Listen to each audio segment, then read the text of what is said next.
ഒരു ആർച്ച് ബിഷപ്പായിരുന്ന ഫെനി ഫിലോൺ എന്ന് പറയുന്ന ഒരു മനുഷ്യൻ. അദ്ദേഹത്തിന്റെ യൗവനകാലത്ത് ഒരു കാർപ്പന്റർ ആയിരിക്കുന്ന ഒരു മനുഷ്യൻ, യഹൂദനാണ്. റുമേനിയയിൽ, അതായത് നമുക്കറിയാം യൂറോപ്യൻ രാജ്യത്തിൽപ്പെട്ട റുമേനിയ യഹൂദ വർഗത്തിൽപ്പെട്ട ആളായിരുന്നു. എന്നാൽ ഒരു വിജാതനായിരുന്ന വൂൾഫ് എന്ന് പറയുന്ന ഒരു മനുഷ്യൻ, ഇദ്ദേഹം ഈ വൈദിക വൃത്തിയിലേക്ക് കടന്നു വരുന്നതിന് മുമ്പ് ഇദ്ദേഹത്തോട് സുവിശേഷം പറയുവാനായിട്ട് ഇടയായിത്തീർന്നു. അപ്പൊ ആ സുവിശേഷം മുഖാന്തരമായി അദ്ദേഹം മനസ്സന്തരപ്പെടുവാനും തന്റെ ജീവിതത്തിൽ ദൈവത്തെ വാസ്തവമായി രുചിച്ചറിയുവാനും കർത്താവിനായി തന്റെ ജീവിതം കൊടുക്കുവാനും താൻ യഹൂദനായിരിക്കുമ്പോൾ തന്നെ അനേക യഹൂദരോട് സുവിശേഷം പറഞ്ഞ് അവരെ യഹൂദ ക്രിസ്ത്യാനികളാക്കുവാനും ഈ മനുഷ്യൻ ആഗ്രഹിച്ചു. പക്ഷേ അതിന് കാരണക്കാരനായി തീർന്നത് വൂൾഫ് എന്ന് പറയുന്നതായ ഒരു റുമേനിയൻ വംശനായിരുന്ന ഒരു കാർപ്പന്ററായി. പ്രിയപ്പെട്ടവരെ, ഇദ്ദേഹം ഈ റുമേനിയൻ വംശങ്ങൾക്കിടയിൽ യഹൂദന്മാരുടെയിലും ജാതികളുടെയിലും സുവിശേഷം പറഞ്ഞു. അദ്ദേഹം ഒരു പുരോഹിതനായി തീർന്നു. പിന്നീട് അദ്ദേഹം ഒരു ആർച്ച് ബിഷപ്പായി തീരുവാനായിട്ട് ഇടയായി തീർന്നു. അനേകരെ യഹൂദ ജാതികളെ എല്ലാമുള്ള അനേകരെ ക്രിസ്ത്യാനികളായി ആക്കുവാൻ തക്കവണ്ണം അദ്ദേഹത്തിന് കഴിയുവാനായിട്ട് ഇടയായി തീർന്നു. യഹൂദ ക്രിസ്ത്യാനികളായി. അതിനെക്കുറിച്ച് പറയുമ്പോൾ ഈ എബ്രായ ക്രിസ്ത്യാനികളുടെയിൽ ഏറ്റവും കൂടുതൽ യഹൂദന്മാരെ ക്രിസ്തുമതത്തിലേക്ക് കൊണ്ടുവരുവാൻ തക്കവണ്ണം എബ്രായരുടെ ഇടയിൽ നിന്ന് ഇദ്ദേഹത്തിന് അനേക യഹൂദന്മാരെ കിട്ടുവാനിടയായി. അപ്പൊ അദ്ദേഹത്തിന്റെ പ്രവർത്തന മണ്ഡലങ്ങൾ റുമേനിയയിലായിരുന്നു. ഒരു നാൾ റുമേനിയയിൽ ഒരു വലിയ സമൂഹത്തോട് അപ്പോഴത്തേന് അദ്ദേഹം ബിഷപ്പായി തീർന്നു. മാത്രമല്ല അദ്ദേഹത്തിന്റെ പുസ്തകത്തിൽ ഇങ്ങനെ രേഖപ്പെടുത്തി, നമ്മുടെ സുവിശേഷ വേലയുടെ ഫലം കാണുന്നത് വരെ നമ്മൾ വേല തുടർന്നുകൊണ്ടേയിരിക്കണം. ദൈവാത്മാവിനാൽ നടത്തപ്പെടുന്നില്ലെങ്കിൽ മറ്റുള്ളവരെ നേടിയെടുക്കുവാൻ നമുക്ക് കഴിയുകയില്ല. അതുകൊണ്ട് നമ്മളെപ്പോഴും ഓർക്കണം, എന്റെയും നിങ്ങളുടെയും കഴിവ് പരിമിതമാണ്. എന്നാൽ ദൈവത്തിന്റെ ആത്മാവിനാൽ അനേകരെ നേടുവാൻ കഴിയുമെന്ന് അദ്ദേഹം ഇങ്ങനെ ആ പുസ്തകത്തിൽ ഫെനി ഫിലോൺ എന്ന് പറയുന്ന ആർച്ച് ബിഷപ്പ് എഴുതി വെച്ചതായി കഴിഞ്ഞ ദിവസം വായിക്കുവാനായിട്ട് ഇടയായിച്ചു. അപ്പൊ ഇദ്ദേഹം ഒരു വലിയ സമൂഹത്തോട് സുവിശേഷം പറഞ്ഞുകൊണ്ടിരിക്കുക. അപ്പൊ ഇദ്ദേഹത്തിന് ഈ വിശ്വാസത്തിലേക്ക് കൊണ്ടുവന്നത് ആരാ? ഒരു നിസ്സാരനായ ഒരു മനുഷ്യൻ, റുമേനിയക്കാരൻ. അയാൾ രക്ഷിക്കപ്പെട്ടു. അയാളുടെ ജീവിതത്തിൽ ഒരു കൊതി മാത്രമേ ഉള്ളായിരുന്നു, ഒരു യഹൂദനെയെങ്കിലും എനിക്ക് നേടണം.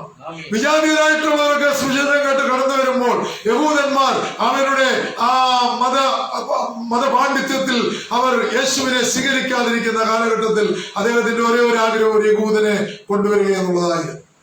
അങ്ങനെ ഇരിക്കുമ്പോൾ ഈ ആർച്ച് ബിഷപ്പ് സംസാരിച്ചുകൊണ്ടിരിക്കുകയാണ്, വലിയൊരു സമൂഹത്തോട് സംസാരിച്ചുകൊണ്ടിരിക്കുകയാണ്. അപ്പൊ അതിന്റെ ഏറ്റവും മുന്നിൽ ഒരു 100 വയസ്സിലധികം പ്രായം തോന്നിക്കുന്ന ഒരു മനുഷ്യൻ കടന്നു വരുവാനായിട്ട് ഇടയായി തീർന്നു. പ്രിയപ്പെട്ടവരെ, നമ്മൾ മറന്നു പോകരുത്, ആ 100 വർഷത്തിലധികം പ്രായമുള്ള ആ വയോധികനായ മനുഷ്യൻ ഇദ്ദേഹം പ്രസംഗിക്കുമ്പോൾ ഇങ്ങനെ പറയുവാനായിട്ട് ഇടയായി തീർന്നു. ഞാൻ മനസ്സന്തരപ്പെടുവാൻ കാരണമായി തീർന്നത് ഒരു കാർപ്പന്റർ ആയിരിക്കുന്ന വൂൾഫ് എന്ന് പറയുന്ന ഒരു മനുഷ്യനാണ് എനിക്ക് ഈ സുവിശേഷം പറഞ്ഞു തന്നത്. യഥാർത്ഥമായി ക്രിസ്തുവിനെ അനുധാവനം ചെയ്യുവാൻ എന്നെ സഹായിച്ചത് അദ്ദേഹം ആണെന്ന് പറഞ്ഞപ്പോൾ ഈ മനുഷ്യൻ എന്ത് ചെയ്യുന്നറിയാമോ? ഈ മുന്നിലിരുന്ന മനുഷ്യൻ വാവിട്ട് നെഞ്ചത്തടിച്ച് നിലവിളിക്കുവാൻ തുടങ്ങി, കരയുവാൻ തുടങ്ങി. അദ്ദേഹം പ്രസംഗിക്കുമ്പോൾ അനേക ആളുകൾ മനസ്സന്തരപ്പെടുവാൻ, യഹൂദന്മാരും അല്ലാത്തവരും കേട്ടവരൊക്കെ മനസ്സന്തരപ്പെടുവാൻ ഇടയായി. അദ്ദേഹത്തിന്റെ പ്രസംഗം നിർത്തിക്കഴിഞ്ഞപ്പോൾ ഈ മനുഷ്യൻ അദ്ദേഹത്തിന്റെ അടുക്കൽ കടന്നു വന്നിട്ട് ഇങ്ങനെ പറഞ്ഞു, എന്നെ ഒരു കാർപ്പന്ററായി നിങ്ങളുടെ അടുക്കിലേക്ക് അയച്ചത് ദൈവത്തിന്റെ ആത്മാവാണ്. ഞാൻ അനേക നാളുകളായി കൊതിച്ചിരുന്ന ഒരു കാര്യമുണ്ട്, ഒരു യഹൂദനെയെങ്കിലും അവൻ ഒരു ക്രിസ്ത്യാനിയാക്കണമെന്ന് ഞാൻ ആഗ്രഹിച്ചിരുന്നു. എന്നാൽ ഇന്നെനിക്ക് മനസ്സിലായി, ഞാൻ അനേക യഹൂദ ക്രിസ്ത്യാനികളുടെ ഒരു പിതാമഹനാണെന്ന് എനിക്ക് ബോധ്യപ്പെട്ടു എന്ന് പറഞ്ഞപ്പോൾ ഈ ആർച്ച് ബിഷപ്പ് ഫെനിലോൺ അദ്ദേഹത്തെ കെട്ടിപ്പിടിച്ച് ഉമ്മ കൊടുത്തൊരു വിജാതനായ മനുഷ്യനെ ദൈവത്തിന് സ്തോത്രം. പ്രിയപ്പെട്ടവരെ, അങ്ങനെയാണെങ്കിൽ കർത്താവിന് വേണ്ടി വില കൊടുത്തെങ്കിൽ മാത്രമേ കർത്താവിനെ നേടുവാനായിട്ട് നമുക്ക് കഴിയുകയുള്ളൂ. നമ്മുടെ ജീവിതം പരിശുദ്ധാത്മാവിനാൽ നിറയപ്പെട്ട ഒരു ജീവിതമുണ്ടെങ്കിൽ മറ്റുള്ള ആത്മാക്കളെ നമുക്ക് നേടുവാനായിട്ട് കഴിയുകയുള്ളൂ. എന്ന് നമ്മൾ മറന്നു പോകരുത്. അതുകൊണ്ട് നമ്മൾ വായിച്ച കുറിവാക്യത്തിലേക്ക് ഞാൻ മടങ്ങി വരട്ടെ. ആമേൻ ആമേൻ. ഞാൻ നിങ്ങളോട് പറയുന്നു, എന്റെ വചനം കേട്ട് വിശ്വസിക്കുന്നവന്. ഇവിടെ രണ്ട് കാര്യമാണ് പറയുന്നത്. ഒന്ന്, ഞാൻ പിതാവാം ദൈവം എനിക്ക് നൽകിയിരിക്കുന്ന എന്റെ വചനം കേട്ട് വിശ്വസിക്കും. സ്വന്തം പറയുന്നില്ല. ഇന്ന് ലോകമെമ്പാടും പ്രസംഗിച്ചു കൊണ്ടിരിക്കുന്ന വചനം കർത്താവ് പറഞ്ഞതും ശിഷ്യന്മാര് പറഞ്ഞ വചനവുമാ. ആമേൻ. എന്താ ഇവിടെ പറയുന്നത് അറിയാമോ? ആമേൻ ആമേൻ. യോഹന്നാൻ വളരെ ഉച്ചസ്വരത്തിൽ ഇങ്ങനെ വിളിച്ചു പറയുക, ആമേൻ ആമേൻ, ഞാൻ നിങ്ങളോട് പറയുന്നു, ഒന്ന്, എന്റെ വചനം കേൾക്കണം, എന്നിട്ട് എന്നെ വിശ്വസിക്കണം, എന്നിട്ട് ആമേൻ എന്നെ അയച്ച പിതാവിൽ നിങ്ങൾ വിശ്വസിക്കണം. ഒന്ന്, വചനം കേൾക്കണം. വചനം കേൾക്കുമ്പോൾ നമ്മൾ കഴിഞ്ഞ ആഴ്ച പറഞ്ഞതുപോലെ അനുതാപം നമ്മുടെ ജീവിതത്തിൽ ഉണ്ടാവും. കർത്താവേ, ഞാൻ പോകുന്ന വഴി ശരിയല്ലല്ലോ, ഒന്നുകൂടെ എന്റെ വഴി ഒന്ന് നേരെയാക്കാൻ, എന്റെ കുറവുകളൊന്ന് വെടിപ്പാക്കുവാൻ നിന്റെ രക്തം എന്റെ മേൽ ഒഴിച്ചു കൊടുക്കണമേ എന്ന് നമ്മൾ പറയും. അപ്പൊ വചനം കേട്ടു അനുതാപത്തിലേക്ക് കടന്നു വന്നു, എന്നിട്ട് നമ്മുടെ മാനസാന്തരത്തിലേക്ക് കടന്നു വരികയാ. അങ്ങനെ കടന്നു വരുമ്പോൾ നമുക്ക് ഒരു കാര്യം ബോധ്യമാകും, ഞങ്ങളെ വീണ്ടെടുത്തത് യേശു ക്രിസ്തുവാ. അതുകൊണ്ട് യേശു ക്രിസ്തുവിലൂടെയുള്ള വചനം അവൻ പിതാവിൽ നിന്ന് കേട്ട് യേശു ക്രിസ്തു അരുളി ചെയ്ത് ശിഷ്യന്മാരിലൂടെ അറിയിച്ച ഈ വചനം ഞങ്ങൾ കേട്ട് അനുസരിക്കുമ്പോൾ അവനെ അയച്ച പിതാവിൽ ഞാൻ വിശ്വസിക്കും. അതുകൊണ്ട് എന്താ ഗുണമുണ്ടാകുന്നറിയാമോ? അവിടെ പറയുന്നു, എന്നിൽ വിശ്വസിക്കുന്നവന് നിത്യജീവനുണ്ട്. അടുത്ത വാക്യം കൂടെ വായിക്കുമ്പോൾ നമുക്ക് കാണുവാൻ കഴിയും, ഒന്ന്, എന്നിൽ വിശ്വസിക്കുന്നവന് നിത്യജീവനുണ്ട്.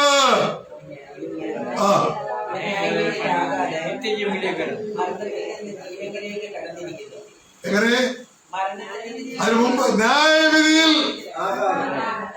നോക്കിയേ, പുത്രനിൽ വിശ്വസിച്ചു, വചനം കേട്ട് വിശ്വസിച്ചു, മാനസാന്തരപ്പെട്ടു, അവന്റെ പിതാവാം ദൈവത്തിൽ, അവന്റെ പിതാവിൽ നമ്മൾ വിശ്വസിച്ചു. അപ്പൊ എന്തുവാ? നമ്മള് മരണത്തിലേക്ക് കടക്കാതെ ന്യായവിധിയിൽ നിന്ന് ജീവനിലേക്ക് കടന്നിരിക്കുന്നു. ഇതാ നമ്മുടെ വിശ്വാസം. എത്ര ദൃഢമായ വിശ്വാസം. ഞാനിന്ന് മരിച്ചാൽ എം ഇ ചെറിയ അച്ഛൻ ഇങ്ങനെ പറഞ്ഞിട്ടുണ്ട്. അദ്ദേഹം വലിയൊരു സുവിശേഷകനായിരുന്നു, അനേക ഗീതങ്ങൾ എഴുതിയ മനുഷ്യനാ. അദ്ദേഹം ഇങ്ങനെ പറഞ്ഞു, ഞാന് മരിക്കേണ്ടത് എപ്പോഴാണെന്നറിയാമോ? ഞാൻ മരിക്കേണ്ടത് പ്രസംഗിച്ചു കൊണ്ട് നിൽക്കുമ്പോഴാണ്. എന്നെ അദ്ദേഹം പറയാൻ കാര്യം എന്നറിയാമോ? അവൻ അതിനുവേണ്ടി ദിവസങ്ങളോളം ഒരുങ്ങി വലിയൊരു കൺവെൻഷന്റെ മുമ്പിൽ അദ്ദേഹം വന്ന് നിൽക്കുമ്പോൾ എന്ത് സംഭവിക്കുമെന്നറിയാമോ? താൻ വിശുദ്ധിയോടെ നിൽക്കുന്നത്. അവൻ ദൈവം സംസാരിച്ചു കൊണ്ട് നിൽക്കുമ്പോൾ, അദ്ദേഹം വിശുദ്ധനായിരിക്കുമ്പോൾ അദ്ദേഹം മരിക്കുവാൻ അദ്ദേഹം ആഗ്രഹിച്ചു. മദ്രാസിലെ വലിയൊരു കൺവെൻഷനില് താൻ പ്രസംഗിച്ചു കൊണ്ട് നിൽക്കുമ്പോൾ പ്രസംഗം ഏതാണ്ട് പൂർത്തീകരിക്കാനായ സന്ദർഭത്തിൽ എന്തെന്നറിയാമോ? തനിക്ക് ഒരു അസ്വസ്ഥതയുണ്ടായി. തന്റെ പുറകിൽ നിന്ന സീറ്റിലേക്ക് താൻ ഇരുന്നു. താൻ പ്രിയം വെച്ച കർത്താവിന്റെ അടുക്കലേക്ക്. അപ്പൊ ഉറപ്പായി പറയാം, ആ മനുഷ്യൻ എവിടുണ്ട്? സ്വർഗത്തിലുണ്ട്. ദൈവത്തിന് സ്തോത്ര.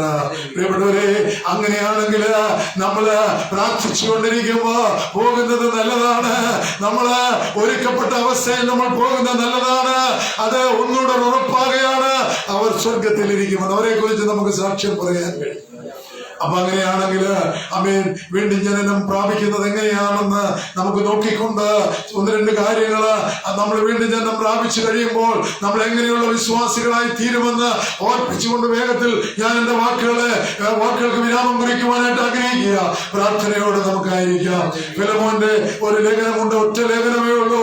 അതിന്റെ 10-ാം വാക്യത്തില് നമ്മളിങ്ങനെ വായിക്കുന്നുണ്ട്, തടവിലിരിക്കുമ്പോൾ ഞാൻ ജനിപ്പിച്ച എന്റെ മകൻ ഓനോസിമോസിനു വേണ്ടിയാണ് ഞാൻ അപേക്ഷിക്കുന്നത്. അങ്ങനല്ലേ? തടവിലിരിക്കുമ്പോൾ ഞാൻ ജനിപ്പിച്ച എന്റെ മകൻ ഓനോസിമോസിനു വേണ്ടിയാണ് ഞാന് അപേക്ഷിക്കുന്നത്.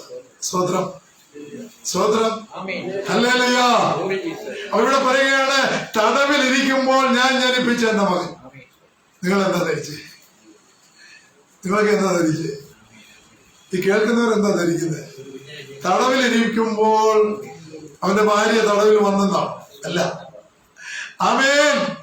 തടവിലിരിക്കുമ്പോൾ തന്നോടുകൂടെ ഉണ്ടായിരുന്ന ഒരു സഹതടവുകാരനെ അവൻ എന്ത് ചെയ്യുന്നറിയാമോ? വീണ്ടും ജനനത്തിലൂടെ ക്രിസ്തുവിൽ സ്വതന്ത്രം പറയുന്നില്ലല്ലോ. അപ്പൊ വീണ്ടും ജനനത്തിലൂടെ ക്രിസ്തുവിൽ ജനിപ്പിച്ചു. ഹല്ലേലൂയ. അപ്പോസ്തലനായ പൗലോസ് ഫിലമോൻ എഴുതുന്ന ലേഖനത്തില് നമ്മൾ ആരെങ്കിലും കണ്ട 1:10 പറയുക, തടവിൽ ഇരിക്കുമ്പോൾ ഞാൻ ജനിപ്പിച്ച എന്റെ മകൻ ഓരോ വലിയൊരു ചരിത്ര സംഭവം. എന്താണെന്നറിയാമോ പ്രിയപ്പെട്ടവരെ? നീയോട്ട് നോക്ക്. ഹല്ലേലൂയ. ആമേൻ. പൗലോസ് റോമ ചക്രവർത്തി പിടിച്ച് അവനെ കാരാഗ്രഹത്തിലാക്കി. പൗലോസ് പറയുന്നുണ്ട്, ഞാൻ ബദ്ധനായി കാരാഗ്രഹത്തിൽ കിടക്കുമ്പോൾ, ആമേൻ, ദൈവത്തിന് സ്തോത്രം, ഫിലമോൻ എഴുതിയ ലേഖനമാണെന്ന് അവിടെ വളരെ വ്യക്തമായി പറയുന്നു. അപ്പൊ നോക്കിയേ, താൻ ബദ്ധനായി കിടക്കുക. ആരുടെ ബദ്ധന? ആരുടെ ബദ്ധന? റോമ ചക്രവർത്തിയുടെ ബദ്ധനല്ല. ബദ്ധൻ എന്ന് പറഞ്ഞ തടവുകാരനാണ് അർത്ഥം. ഞാൻ റോമ തടവുകാരന്, ആ റോമ ചക്രവർത്തിയുടെ തടവുകാരനല്ല, ഞാൻ കർത്താവിൽ ബദ്ധനായിരിക്കുന്നവനാ. മഹാചക്രവർത്തിയായിരിക്കുന്ന ക്രിസ്തുവിന്റെ ഒരു പടയാളിയാ ഞാന്. അതുകൊണ്ടാണ് ഞാനിപ്പോൾ ക്രിസ്തുവിന് വേണ്ടി തടവിലായിരിക്കുന്നത്. ദൈവത്തിന് സ്തോത്രം. അപ്പോൾ നമ്മൾ ഓർക്കണം, ഓനോസിമോസ് എന്ന് പറയുന്ന ഒരു മനുഷ്യൻ, ഫിലമോന്റെ ഭവനത്തിൽ ഒരു ആരാധന ഉണ്ടായിരുന്നു. ആദ്യ കാലത്തിലെ ആരാധനയാണ്. അപ്പൊ ഫിലമോന്റെ ഒരടിമയായിരുന്നു ഈ ഓനോസിമോസ് എന്ന് പറയുന്ന മനുഷ്യൻ.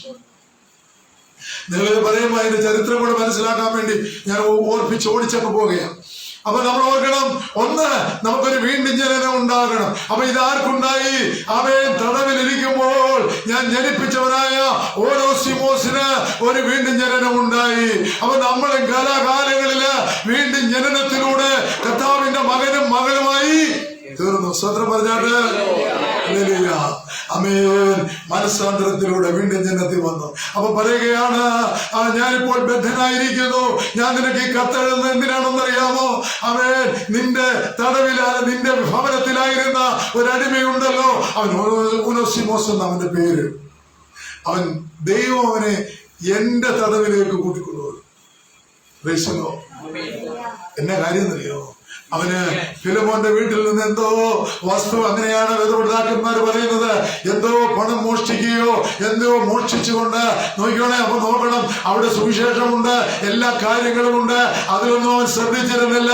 അവനെ സംബന്ധിച്ചിടത്തോളം ഒരടിമയായിരിക്കുന്നത് അവന് ഇഷ്ടമുള്ള കാര്യമല്ലായിരുന്നു. അതുകൊണ്ട് അവൻ എന്ത് ചെയ്യുന്നറിയാമോ? അവന്റെ എന്തോ വസ്തുവകള് മോഷ്ടിച്ചുകൊണ്ട് അവന് ഓടിപ്പോയപ്പോൾ ഇവന്റെ മേല് പച്ച കുത്തിയിട്ടുള്ളത് കൊണ്ട് ഇവനെ പിടിച്ച് കാരാഗ്രഹത്തിലാക്കിയ. പക്ഷേ അവന്റെ ഭാഗ്യം എന്ന് പറഞ്ഞാൽ മതി, പൗലോസിൻ കിടക്കുന്ന സെല്ലില അവൻ കടന്നു ചെന്നത്. പൗലോസിന്റെ തടവിൽ കിടക്കുന്ന ആളുകളോട് സുവിശേഷം പറയുവാനും ഇടയായി.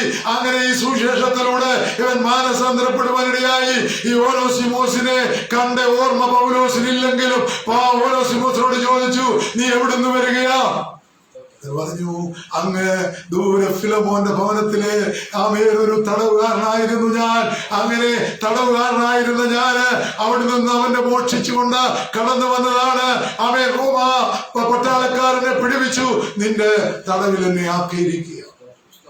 എന്നാൽ ഇദ്ദേഹം വീണ്ടും ജനനം പ്രാപിച്ച നിമിഷം മുതൽ ബദ്ധനായിരിക്കുന്ന, കർത്താവിന് വേണ്ടി ബദ്ധനായിരിക്കുന്ന, അവൻ തടവിലായിരിക്കുന്ന, പ്രായാധിക്യത്തിലായിരിക്കുന്ന അവൻ അപ്പോസ്തലനായ പൗലോസിനെ ഇവന് നല്ലവണ്ണം ശുശ്രൂഷിപ്പാനെ, അദ്ദേഹത്തെ പിടിച്ചെഴുന്നേൽപ്പിപ്പാനും അതുപോലെ തന്നെ അദ്ദേഹത്തിന്റെ ചില കാര്യങ്ങളൊക്കെ ശ്രദ്ധിപ്പാനും ഒക്കെ ഇടയായി.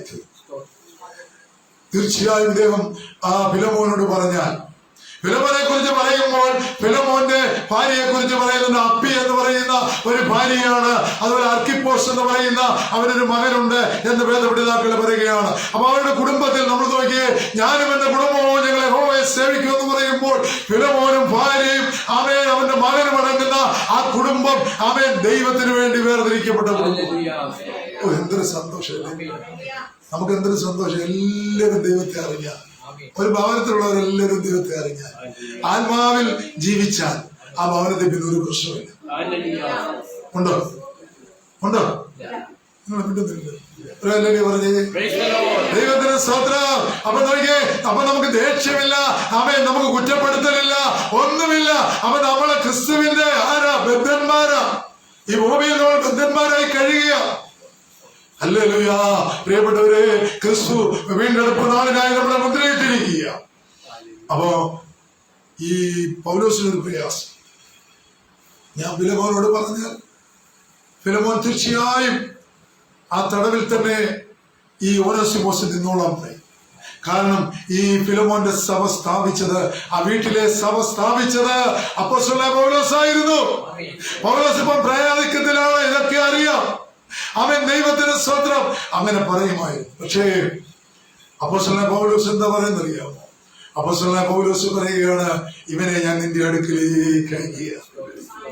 ആമേൻ. അങ്ങനെയാണെങ്കിൽ ആമേൻ, അവന് 2 കൊരിന്തി 5:17 നമ്മളിങ്ങനെ പറയുന്നു, അവൻ എങ്ങനെയായി തീർന്നുവെന്ന ഒരുവൻ ക്രിസ്തുവിലായാൽ പുതിയ സൃഷ്ടിയാകുന്നു, പഴയത് കഴിഞ്ഞുപോയി, ഇതാ സകലതും പുതുതായി തീർന്നിരിക്കുന്നു.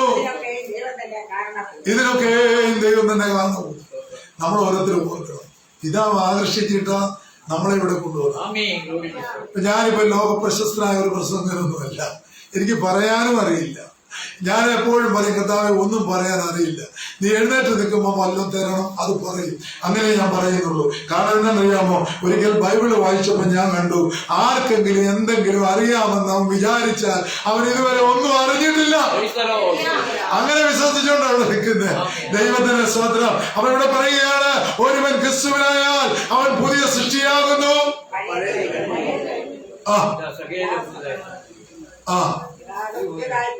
ഇതാ സകലതും പുതിയായിട്ട്. നമ്മള് ക്രിസ്തുവിൽ പുതിയ സൃഷ്ടികളാ.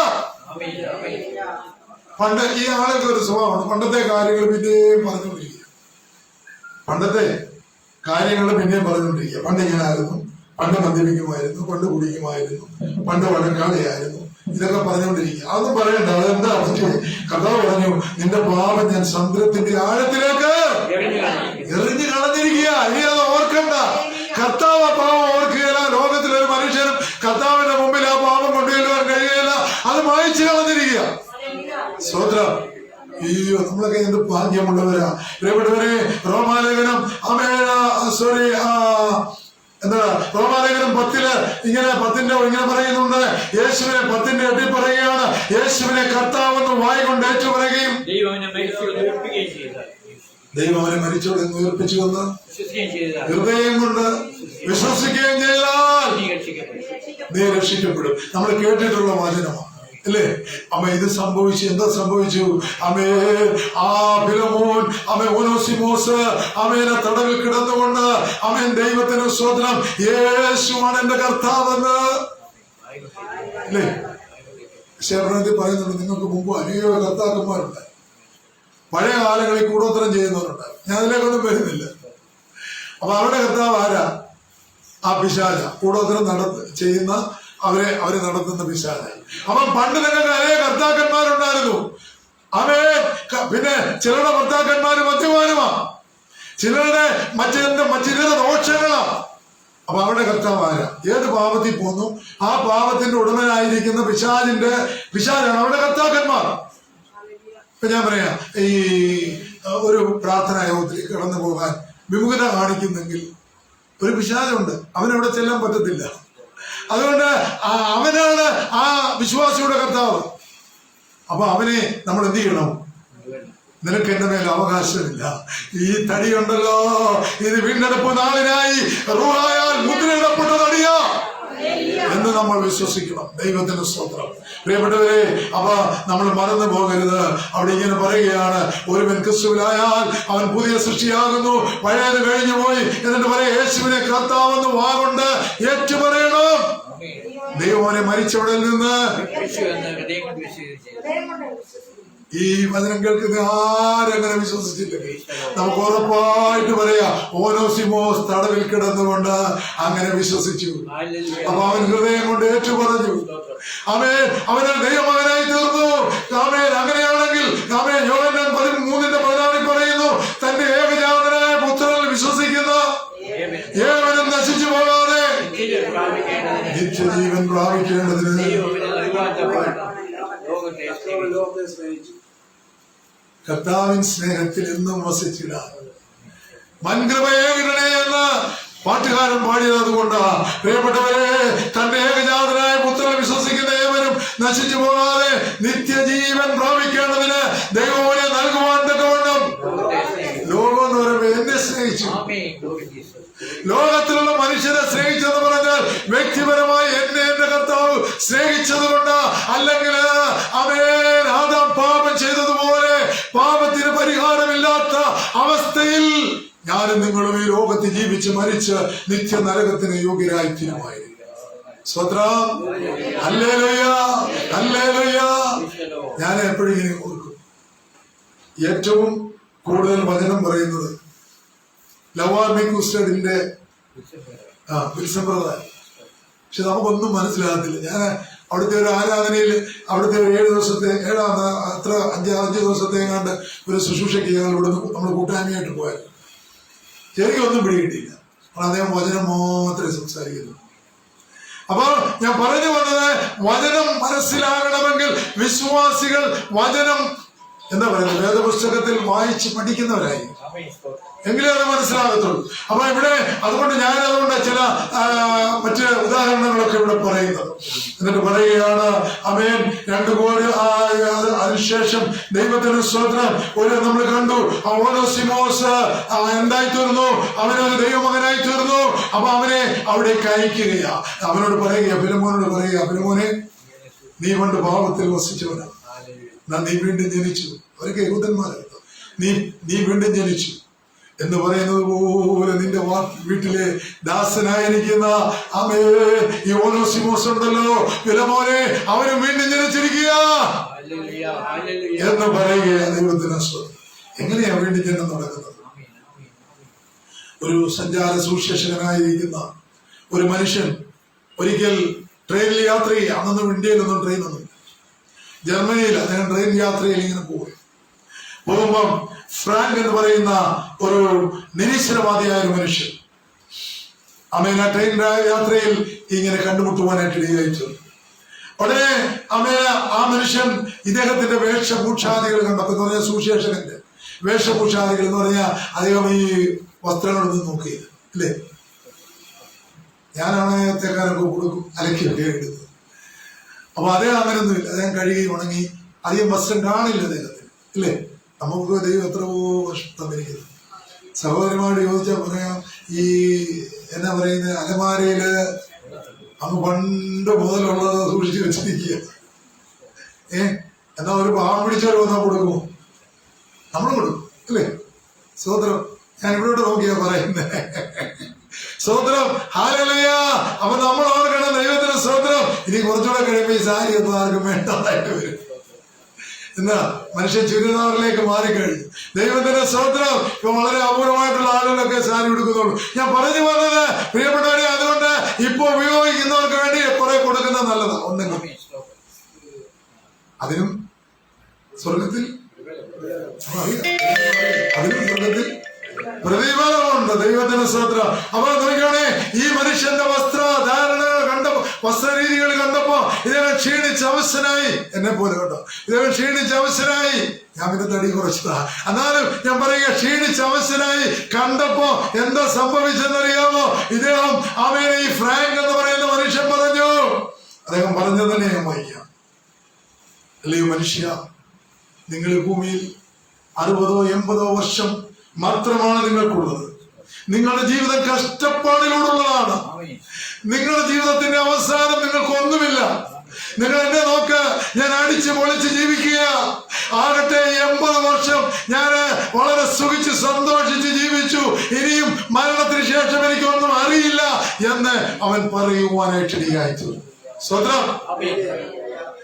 അദ്ദേഹം പറഞ്ഞ ഒറ്റ വേട പറഞ്ഞു. എന്താ അദ്ദേഹം പറഞ്ഞത് അറിയാമോ? മോനെ, നിനക്കറിയാമോ, നീ പറഞ്ഞതുപോലെ 60 80 90 100 അത്രയേ ഉള്ളൂ, എനിക്കറിയാം.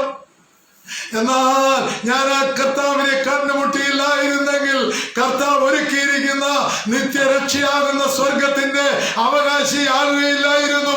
എനിക്കൊരു ഉറപ്പുണ്ട്. എനിക്ക് നഷ്ടപ്പെടുകയാണെങ്കിൽ എനിക്ക് ഈ ഭൂമിയിലുള്ള ചെറിയൊരു ആയുസ് മാത്രമേ നഷ്ടപ്പെടുകയുള്ളൂ.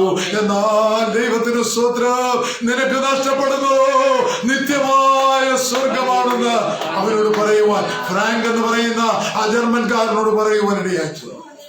അവൻ എന്ത് ചെയ്യുന്നറിയാം? അവന്റെ ഉള്ളിൽ ദൈവാത്മാ പ്രവർത്തിച്ചു. അദ്ദേഹത്തിന്റെ ആ പാവപ്പെട്ട മനുഷ്യന്റെ മുമ്പിൽ ട്രെയിനിൽ ഓടിക്കൊണ്ടിരിക്കുന്ന ട്രെയിനിൽ മുട്ടുകുത്തി എന്നിട്ട് പറഞ്ഞു, അങ്ങ് വലിയൊരു മനുഷ്യനാ, അങ്ങ് ദൈവത്തിന്റെ ഒരു ദാസനാ, എന്റെ മേൽ കരം വെച്ചെന്ന് പ്രാർത്ഥിക്കണമെന്ന് പറയുവാനായിട്ട് ഇടയായി തീർന്നു. പ്രിയപ്പെട്ടവരെ, അദ്ദേഹം ആമേൻ അനുതാപത്തിലേക്ക് വന്നു, കണ്ണുനീരോടെ മനസ്സാന്തരത്തിലേക്ക് വന്നു. ഫ്രാങ്ക് മനസ്സാന്തരപ്പെട്ടത് ആ ട്രെയിനിൽ വെച്ച. പിന്നീട് ആമേൻ അദ്ദേഹം വലിയൊരു സുവിശേഷകനായി മാറി. വലിയ ഞാൻ പറയുന്നെന്ന് പറഞ്ഞാൽ അനേക ആത്മാക്കളെ നേടുന്ന ഒരു സുവിശേഷകനായി മാറും. അപ്പൊ അതുകൊണ്ട് ഒന്ന് ഒരു വീണ്ടും ജനനത്തിന്റെ അനുഭവം നമുക്കുണ്ടാകും. രണ്ടാമതിലേക്ക് നമ്മൾ വരികയാണ്. യോഹന്നാന്റെ സുവിശേഷം 15-ാം അധ്യായം 14-ാം വാക്യം. അല്ല, ഫിലമോന്റെ 16-ാം വാക്യം വായിച്ചിട്ട് അദ്ദേഹം വായിച്ചത്. ഫിലമോൻ എഴുതിയ ലേഖനം 16-ാം വാക്യം.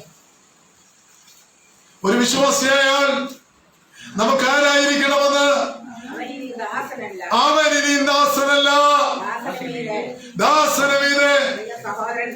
കണ്ടോ? ആര്? പ്രിയ, ഞങ്ങൾക്ക് കരികുറ്റിയിൽ ഒരു മീറ്റിംഗ് ഉണ്ട്. എനിക്ക് പറയാതിരിക്കാൻ പറ്റുന്നത്, ആ കരികുറ്റിയിലെ മീറ്റിംഗ് കഴിയുമ്പോൾ എല്ലാ പുരുഷന്മാരും ചിരിച്ചുകൊണ്ട്, പുരുഷന്മാരാണ് കേട്ടോ, പുരുഷൻ സ്ത്രീക്ക് കരം കൊടുക്കുന്ന, കൈ കൊടുക്കുന്നതെന്നാണ് എനിക്ക് തോന്നുന്നില്ല. അത് പിന്നെ വെറുതെ ദൈവനാമം ദൂഷിക്കപ്പെടുന്നില്ല. അപ്പൊ ഞാൻ പറഞ്ഞു വന്ന അവിടെ എങ്ങനെയല്ല, പുരുഷന്മാരെല്ലാം ഒരപ്പച്ചനുണ്ട്, ഞാൻ ഓർക്കും, പുള്ളി വലിയ സമ്പന്നനായ ഒരു മനുഷ്യൻ. എന്റെ പേര് പറഞ്ഞു ജോസിയ എന്ന് പറഞ്ഞ് എനിക്ക് കൈ തരും. അദ്ദേഹം അവിടെയുള്ള എല്ലാവർക്കും കൈ കൊടുക്കും. ഞാൻ അത്രയും പേർക്ക് കൊടുക്കുകയില്ലേലും അതേ എല്ലാവർക്കും കൈ കൊടുക്കുന്ന ഒരു മനുഷ്യൻ. അതാണ് സന്തോഷം തോന്നുന്നത്. അത് ആർക്കായി ലഭിക്കുന്നത്?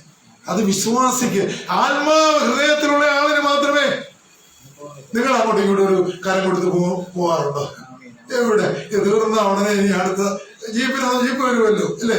വരാതിരിക്കില്ലല്ലോ. അപ്പോ നിങ്ങളൊന്ന് കരം കൊടുത്ത് സന്തോഷത്തോടെ നമ്മുടെ ഹൃദയത്തിൽ ദൈവത്തിന്റെ ആത്മാവ് തന്ന ഇന്നത്തെ ആ സന്തോഷം ഒന്ന് പങ്കുവെച്ച് ഒന്ന് കടന്നു പോകാൻ നമ്മുടെ കൂട്ടായ്മക്കാരും നമ്മുടെ ദേവാലയത്തിലുള്ളവരും ഒക്കെ ഒന്ന് ശ്രമിച്ചാൽ എന്ത് സന്തോഷമാകുമായിരുന്നു.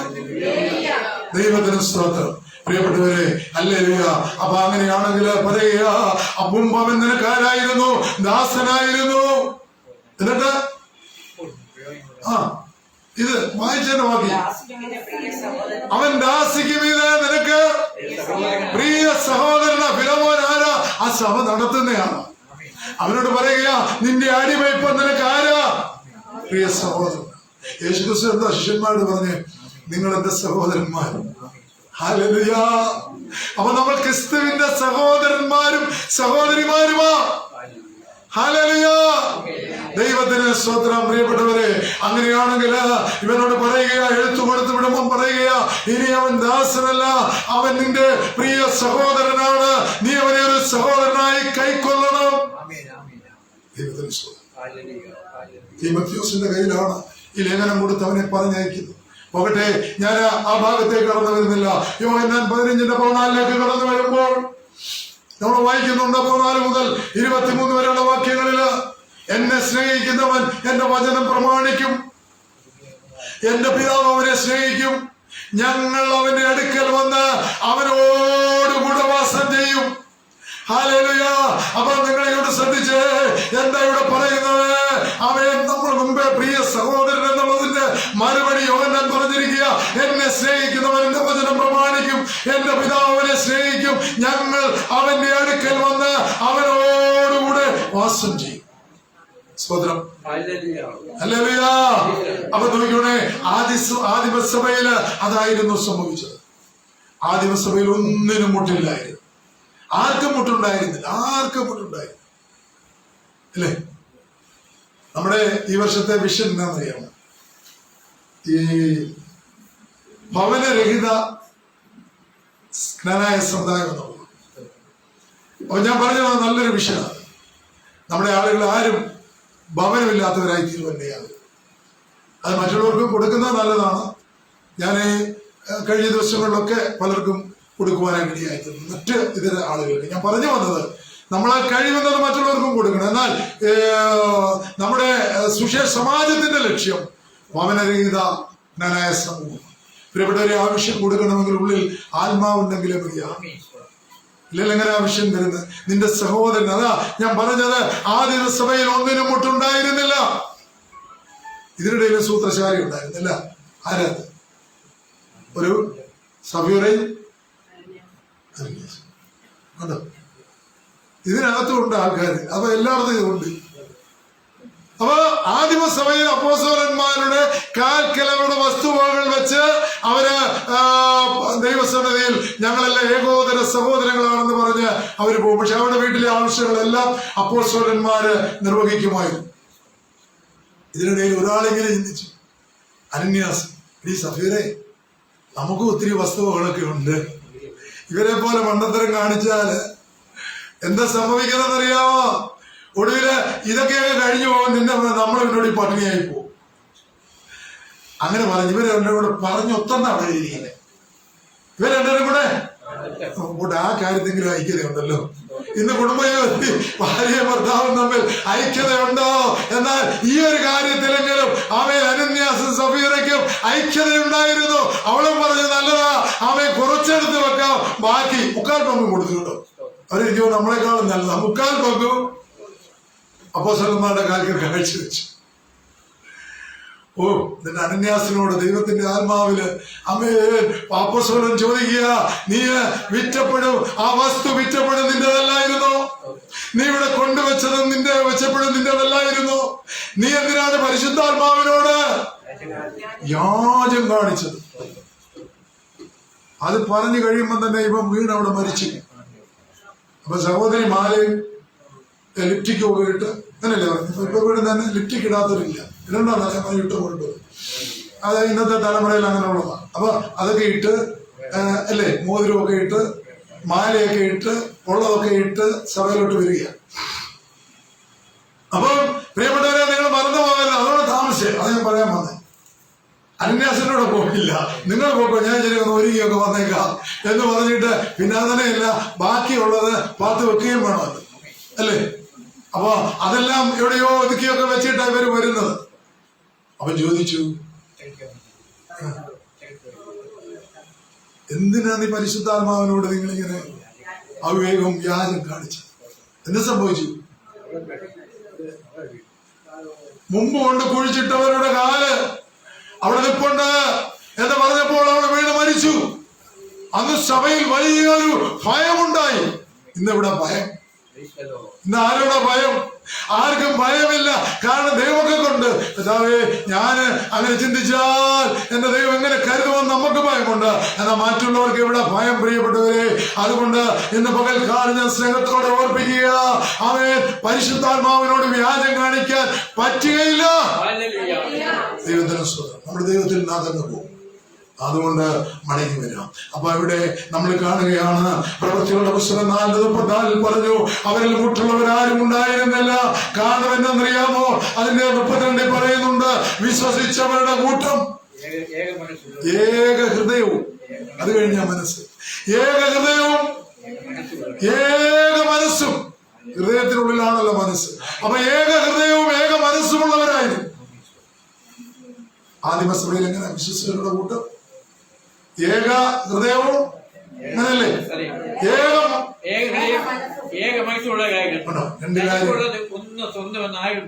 അവരാരും പറഞ്ഞില്ല. നമ്മളിപ്പോഴും പറഞ്ഞുകൊണ്ടിരിക്കുക നമുക്കുള്ളതെല്ലാം സ്വന്തം, അല്ലേ? അയ്യോ, പഴയ കാലത്ത് നമ്മൾ അതിര് കെട്ടുമ്പോഴാ പ്രശ്നം, അല്ലേ? ഇപ്പൊ അങ്ങനൊന്നുമില്ല.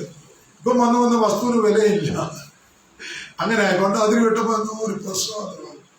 പ്രിയപ്പെട്ടവരെ, സഹോദരങ്ങൾ തമ്മിലും അനേക കലഹങ്ങൾ ഉണ്ടായത് ഈ അതിർതർക്കമായിരുന്നു. എന്നാൽ അവരെല്ലാവരും എങ്ങനെയായിരുന്നു? വിശ്വസിച്ചവരുടെ കൂട്ടം ഏക ഹൃദയവും ഏക മനസ്സുള്ളതായിരുന്നു.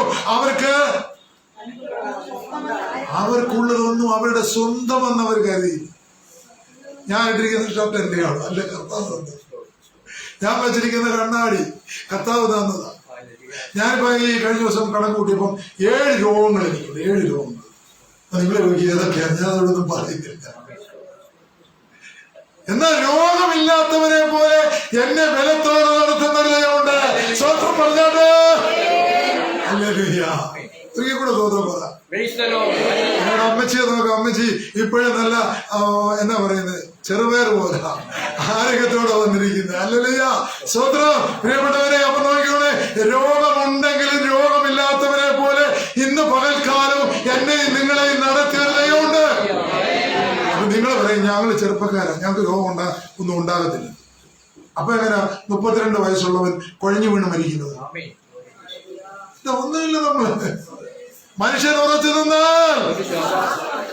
അപ്പൊ ഒരു വിശ്വാസി ആരാണ്? പ്രിയ സഹോദരനാണ്. അങ്ങനെയാണെങ്കിൽ ദൈവത്തിന് സ്തോത്രം. ഈ പാട്ട് അതിന് ഉചിതമാണ്, നമുക്ക് ചേർന്ന് പാടാം. എന്റെ വീട്ടിലാരും കുറയുകില്ല, ആവശ്യങ്ങളൊന്നുമേ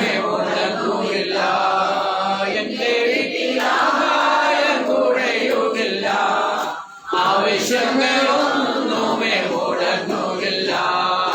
എന്റെ ദൈവത്താൽ നിശ്ചയമനുഗ്രഹം പ്രാപിച്ചിടും ഞാൻ. തന്റെ വചനം പോലെ ഞാൻ ചെയ്യും, തന്റെ വഴിയിൽ തന്നെ നടക്കും. തന്റെ വചനം പോലെ ഞാൻ ചെയ്യും, തന്റെ വഴിയിൽ തന്നെ നടക്കും. കൊടുക്കുവാനോ ദൈവം സമൃദ്ധി നൽകും.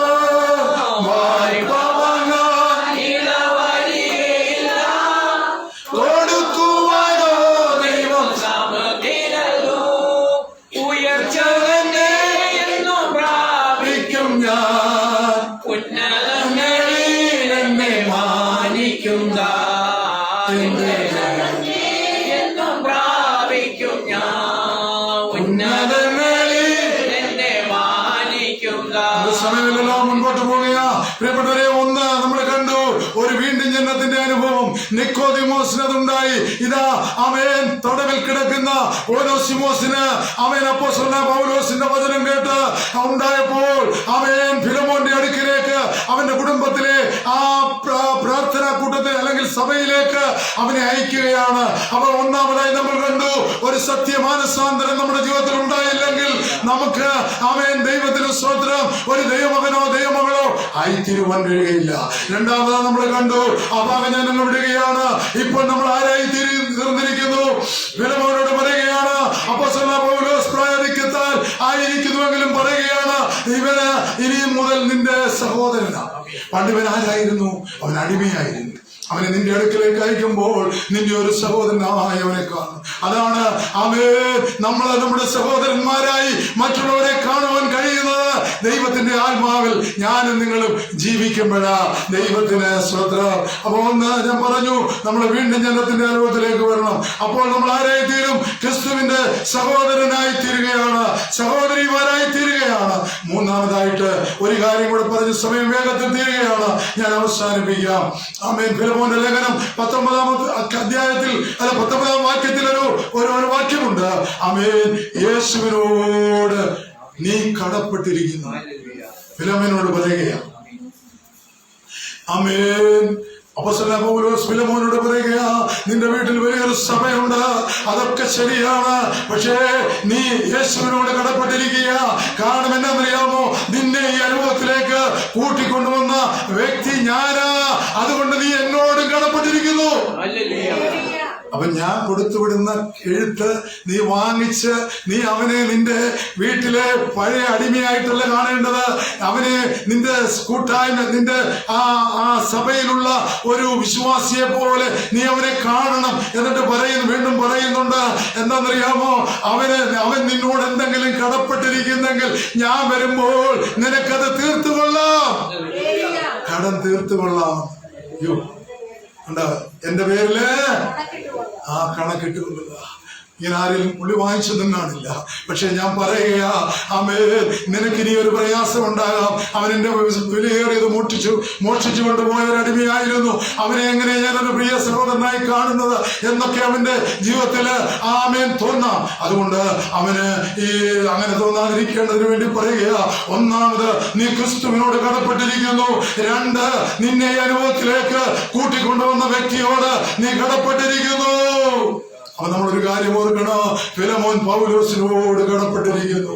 എന്നിട്ട് അവൻ പറയുക, എന്റെ കടം, അവന്റെ കടമുണ്ടല്ലോ, നീ എന്റെ പേരിൽ എഴുതിക്കൊള്ളുക. പഴയ കാലത്ത് നമ്മുടെ സമയം തീരുകയ. പഴയ കാലത്ത് മൂന്നാമത് ഞാൻ പറഞ്ഞത്, ഞാനും നിങ്ങളും ഓരോ വിശ്വാസികളും ക്രിസ്തുവിനോട് കടപ്പെട്ടിരിക്കുക. അവൻ നമ്മൾ ചെയ്യേണ്ട കാര്യങ്ങള്, അവൻ നമ്മുടെ സഹോദരനായി കാണുവാൻ, നമ്മുടെ കൂട്ടത്തില് അവൻ പ്രയാസം അനുഭവിക്കുന്നവരെ അവൻ എന്റെ ഒരു സഹോദരനാണെന്ന് കാണുവാൻ നമുക്ക് കഴിയണമെന്ന് പറയുകയാണ്. അങ്ങനെയാണെങ്കിൽ, അങ്ങനെ കഴിയുന്നില്ലെങ്കിൽ നമ്മുടെ ക്രിസ്തീയ ജീവിതം കൊണ്ട് ഒരു പ്രയോജനമില്ലെന്നോട് ഓർമ്മിക്കുക. ഞാനിപ്പോഴും ഓർക്കുന്നു, കഴിഞ്ഞ പ്രാവശ്യം നമ്മള് കൊടുങ്ങല്ലൂർ ടൂറിന് പോയി. ഒരാൾക്ക് 1050 രൂപയായുള്ളൂ. 1500 രൂപ വെച്ച് നമ്മൾ വാങ്ങിച്ചു. ഇവിടെ കടന്നു വന്നപ്പം ചില ആളുകൾ പറഞ്ഞു, ഞങ്ങള് ഒരു ക്യാൻസർ രോഗിക്ക് കൊടുക്കുക. അപ്പൊ ആളുകൾ എല്ലാവരും ആ പൈസ തന്നു. നമ്മളെ ക്യാൻസർ രോഗിക്ക് കൊണ്ട് പൈസ കൊടുത്തു. 1050 രൂപയ്ക്ക് നിങ്ങൾക്ക് കൊടുങ്ങല്ലൂർ പോയി വേണമെങ്കിൽ വരാൻ പറ്റും. എങ്കിലും പറ്റില്ല. ഞാൻ പറയുന്ന മറ്റൊന്നും കൊണ്ടല്ല, പ്രിയപ്പെട്ടവരെ, ദൈവസന്നിധിയിൽ വിശ്വസ്തയോടെ നമ്മളായിരിക്കും. ഞാൻ അങ്ങനെ ചിന്തിക്കുന്ന ഒരു വ്യക്തിയായതുകൊണ്ട് ആമേൻ, ദൈവത്തിന് സ്തോത്രം. ആമേൻ, കൃത്യമായി അതിന്റെ കണക്ക് കാണിച്ചത് ദൈവത്തിന് സ്തോത്രം. പ്രിയപ്പെട്ടവരെ, അപ്പൊ നമ്മൾ കൂട്ടായ്മക്കാരായതുകൊണ്ട് നമ്മൾ കൂട്ടായ്മക്കാരാകുമ്പോ അങ്ങോട്ടും ഇങ്ങോട്ടും വിശ്വസ്തരായിരിക്കണം, അല്ലേ? അതാ ഫിലമോനോട് പഠിപ്പിക്കുന്നത്, നീ ദൈവസന്നിധിയിൽ വിശ്വസ്തനായിരിക്കണം. നീ യേശുവിനോട് കടപ്പെട്ടവനാ. അതുകൊണ്ട് എന്തെങ്കിലും കടമുണ്ടെങ്കിൽ ഞാൻ നിനക്ക് തന്നുകൊള്ളാം, ഞാൻ തീർത്തു. പൗലോസ് പറയുക, അവനെ ഫിലമോനാക്കിയ ഒരു ദൈവമകനാക്കിയ പൗലോസ് പറയുക, നീ എന്ത് ചെയ്യണം? അവന്റെ മോഷ്ടിച്ചിട്ടുണ്ട്, ഞാൻ സമ്മതിക്കുന്നു. അവൻ എന്റെ മോഷ്ടിച്ചു കൊണ്ടുവന്നിട്ടുണ്ട്. അത് ഞാൻ നിനക്ക് എന്റെ പേരിൽ കടമാക്കിയിട്ടുള്ള ഞാൻ നിനക്ക് തീർത്തുകൊള്ളാം. ഇതാണ് ഒരു വിശ്വാസിയുടെ ഹൃദയത്തിൽ ഉണ്ടാകേണ്ട ചിന്ത. ഹല്ലേലൂയ. ഞാൻ ഓർക്കുന്നു, പഴയ കാലങ്ങളില് ഒരു പീറ്റർ ഉപദേശി ഉണ്ടായിരുന്നു. അദ്ദേഹത്തിന് ഒരു പഴഞ്ചൻ സൈക്കിൾ ഉണ്ടായിരുന്നു. അദ്ദേഹം മഴക്കാലങ്ങളിലും ഏത് കാലമാണെങ്കിലും അദ്ദേഹം പോയി സുവിശേഷം പറയുമായിരുന്നു. നമുക്കറിയാം, സാധു കൊച്ചി ഉപദേശിയെ അറിയാം. അദ്ദേഹം സുവിശേഷം പറയുമായിരുന്നു. അതുകൊണ്ട് അദ്ദേഹത്തിന്റെ വീട്ടിൽ എന്നും സുഭിക്ഷമാണെന്നില്ല. എന്നാൽ ഒരു കാര്യം ഞാൻ പറയാം, അദ്ദേഹം പറഞ്ഞിട്ടുണ്ട്, എന്റെ ജീവിതത്തിൽ ഒരിക്കൽ പോലും പട്ടിണി കിടക്കുവാൻ ദൈവം അനുവദിച്ചിട്ടില്ല. ദൈവം അത് കൊടുത്തോളും. അവർക്ക് വേണ്ടി ഞാൻ മുമ്പേ പറഞ്ഞതുപോലെ കരുതിക്കൊള്ളുന്ന ഒരു ദൈവമുണ്ട്. ദൈവത്തിന് സ്വന്തം. അപ്പൊ ഇദ്ദേഹം എന്ത് ചെയ്യും? സുവിശേഷം അറിയിക്കുമായിരുന്നു. അദ്ദേഹം ഒരു കവലയിൽ യേശു കർത്താവിനെ പ്രസംഗിച്ചുകൊണ്ട് നിൽക്കുമ്പോൾ ഒരു മനുഷ്യൻ ഓടി വന്ന് അദ്ദേഹത്തിന്റെ കരണത്തടിച്ചു. അദ്ദേഹത്തിന്റെ സൈക്കിള് തല്ലി തകർത്തു. ആമേൻ. അദ്ദേഹത്തെ വല്ലാതെ ഉപദ്രവിച്ചു. വേദനയുടെ നടുവില് തന്റെ കണ്ണ് അദ്ദേഹം സ്വർഗത്തിലേക്ക് ഉയർത്തിയപ്പോൾ ഓർക്കണം, ആകെ ഉണ്ടാകും. ദൂരസ്ഥലങ്ങളിലൊക്കെ അദ്ദേഹം ഒരു പഴഞ്ചൻ സൈക്കിൾ, ഒരു മനുഷ്യൻ വന്നതിന്റെ കരണത്തടിച്ചു. ഞാൻ നിങ്ങളോടൊന്നും ചോദിക്കുന്നില്ല, ഒരാൾ കാരണത്തടിച്ചാൽ നമ്മുടെ പ്രതികരണം എന്തായിരിക്കുമെന്ന് ഞാൻ ആരോടും ചോദിക്കുന്നില്ല. ചോദിക്കാതിരിക്കല്ലോ, അല്ലേ? നമുക്ക് ആരോഗ്യമൊക്കെ ഉണ്ട്. അപ്പൊ നമ്മളും എന്തൊക്കെയാ ചെയ്തെന്ന് അറിയില്ല. എന്നാൽ നീ യേശുവിനോട് കടപ്പെട്ടിരിക്കുന്നത് കൊണ്ട് എന്ത് ചെയ്യണം? ക്ഷമിക്കണം. ഹല്ലേലൂയ. ദൈവത്തിന്റെ സ്തോത്രം. അപ്പൊ അദ്ദേഹം വേദന തല്ലി തകർത്ത ശേഷം അദ്ദേഹത്തെ അടിക്കുകയാണ്. നെടുമ്പാട് മടിച്ചു. അദ്ദേഹം എന്ത് ചെയ്യുന്നറിയാമോ? അവിടെ മുട്ടുമടക്കിക്കൊണ്ട് വേദനയുടെ നടുവിൽ സ്വർഗത്തിലേക്ക് തന്റെ കണ്ണുകൾ ഉയർത്തി. നമുക്കറിയാം, സ്തെഫാനോസിന് ഇതേ അനുഭവം ഉണ്ടായി. ഇന്ന് നിരീശ്വരവാദികൾ ചോദിക്കുന്ന ചോദ്യമാ. നിരീശ്വരവാദി എന്ന വാക്കിന്റെ അർത്ഥം കഴിഞ്ഞ ആഴ്ചയില് നമ്മുടെ പ്രസംഗത്തിൽ ഞാൻ പറഞ്ഞു. ഗ്രീക്ക് ഭാഷയിൽ നിന്ന് അത് മലയാളത്തിലേക്ക് വിവർത്തനം ചെയ്യുമ്പോൾ ഇഗ്നോറന്റ് എന്ന് പറഞ്ഞാല് അജ്ഞന. അപ്പം നിരീശ്വരവാദി അജ്ഞനായി കഴിയുന്നു. അവന്റെ നിരീശ്വരവാദി എന്ന വാക്കിന്റെ അർത്ഥം പോലും അജ്ഞനാണ്. അപ്പൊ അവന് അറിവില്ലാത്തവനാണ്. അപ്പൊ അവന് അറിവ് ലഭിക്കുന്നതായ വിശുദ്ധ വേദപുസ്തകത്തിലേക്ക് അവൻ കടന്നു വന്ന് അത് പാരായണം ചെയ്യുവാൻ അവൻ ശ്രമിക്കുന്നില്ല. അവന് ഇന്ന് നിരീശ്വരവാദിയായി ജീവിക്കുന്നതിൽ അവൻ അഭിമാനം കൊള്ളുകയാണ്. അപ്പൊ അവനെ കുറിച്ച് അവന്റെ വാക്കിന്റെ അർത്ഥം തന്നെ അവൻ അറിവില്ലാത്തവൻ എന്താ. ഇതെന്തൊരു അഭിമാനത്തോടെയാ ഈ മീഡിയകളിലൊക്കെ വന്ന് പ്രസംഗിക്കുന്നത്. ദൈവത്തിന് സ്തോത്രം. അപ്പൊ ഞാൻ പറഞ്ഞല്ലോ, സ്റ്റെഫാനോസ് അവർ കല്ലെറിയും നിമിഷങ്ങൾക്കകം കല്ലെറിഞ്ഞു തന്നെ കൊണ്ടു. കല്ലെടുത്ത് പിടിച്ചിരിക്കുക, ഒരു മലയുടെ തെരുവിൽ അദ്ദേഹത്തെ നിർത്തിയിരിക്കുക. ആദ്യ രക്തസാക്ഷിയാ സ്റ്റെഫാനോസ്. അവർ കല്ലെടുത്തെറിയുമ്പോന്നതിന് മുമ്പ് തന്നെ അദ്ദേഹം മൂട്ടുകുത്തി സ്വർഗത്തിലേക്ക്.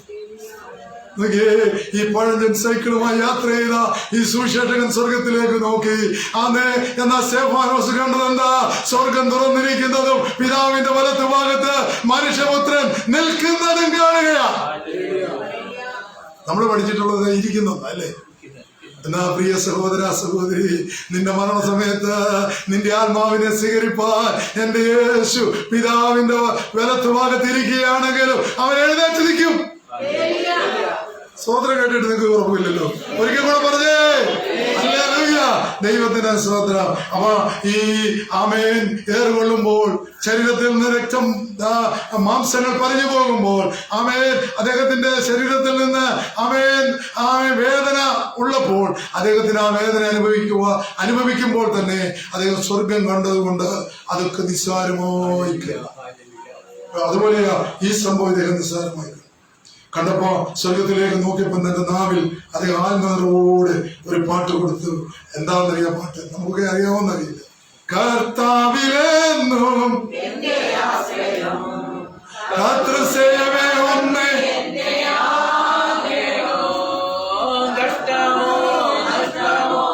എന്തു വന്നിടും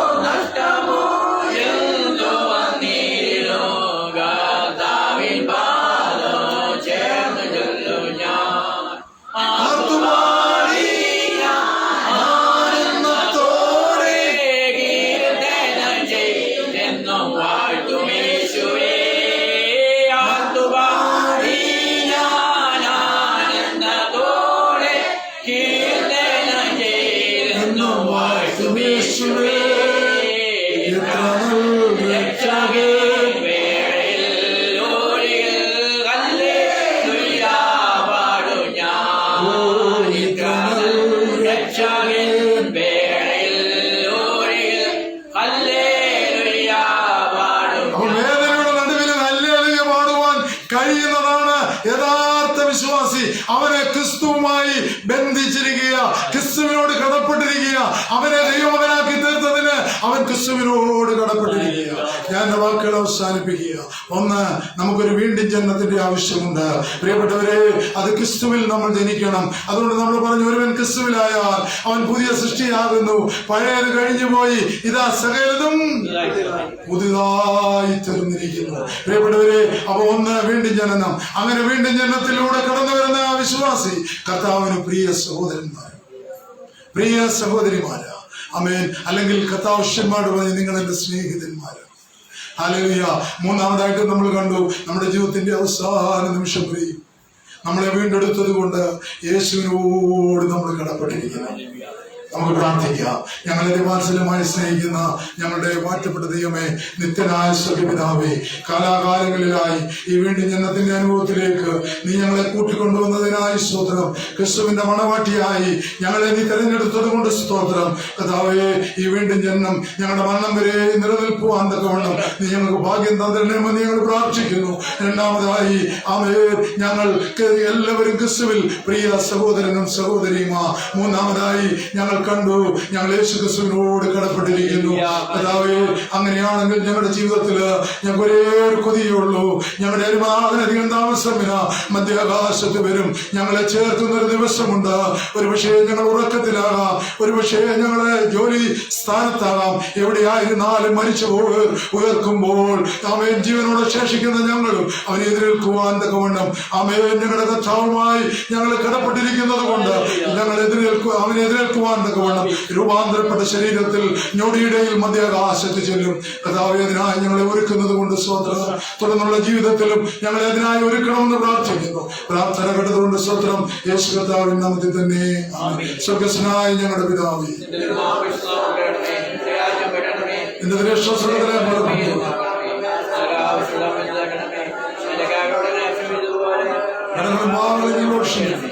പരീക്ഷയിലേക്ക് ഞങ്ങളെ പ്രവേശിപ്പിക്കുന്നു. എന്തുകൊണ്ടാ രാജ്യവും ശക്തിയും പിതാവായ ദൈവത്തിന്റെ സ്നേഹം ഏകജാതനായ പുത്രന്റെ കൃപ ആശ്വസിപ്പിച്ചു വഴി നടന്ന പരിശുദ്ധമായ സംബന്ധം സഹവാസം വിശിഷ്യ ഞങ്ങൾ കേട്ട വചനത്തോടും ഞങ്ങളുടെ മുൻപോട്ടുള്ള ജീവിതയാത്രയോടും എല്ലാ കാര്യങ്ങളോടും കൂടെ ഇന്ന് നാളും ഉണ്ടാകുമാറാകണമേ. 3 ഹല്ലേലൂയ.